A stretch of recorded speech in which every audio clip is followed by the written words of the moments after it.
हाथी और दर्जी की कहानी।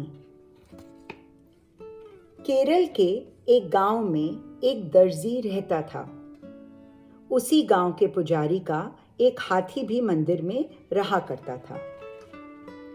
हाथी प्रतिदिन स्नान करने तालाब पर जाता था।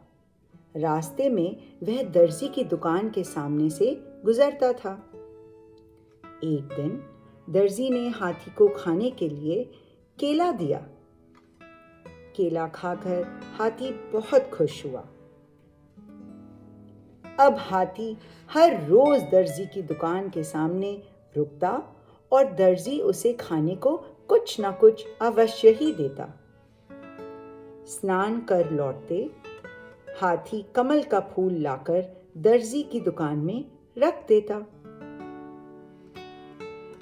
जल्दी ही उनमें मित्रता हो गई। हाथी और दर्जी की मित्रता देखकर गांव के लोगों को आश्चर्य होता था। एक दिन काम अधिक होने के कारण दर्जी सिलाई करने में जुटा हुआ था। उस दिन वह हाथी के लिए केला लाना भूल गया था।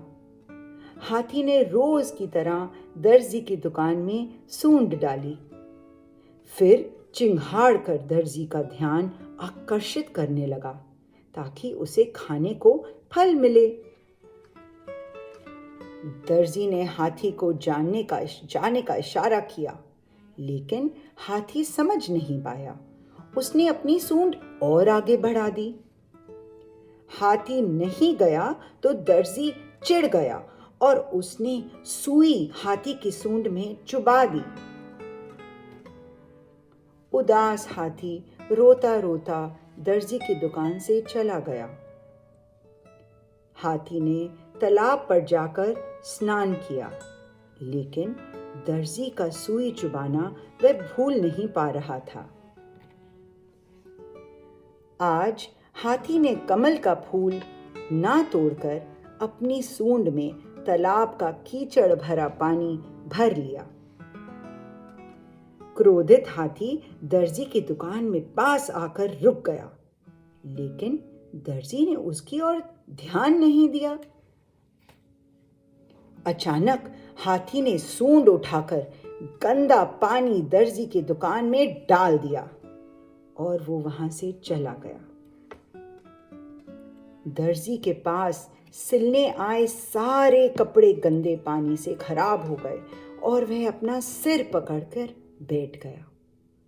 अब दर्जी अपना गलती मान रहा था दिल में और पछता रहा था कि उसने हाथी की सूंड में सुई क्यों चुभाई।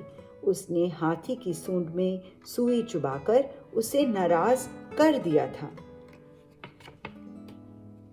लोगों ने दर्जी की इस हरकत को बहुत बुरा भला कहा। अगले दिन दर्जी ने हाथी को केले का गुच्छा देने का प्रयास किया, लेकिन हाथी वहां नहीं रुका।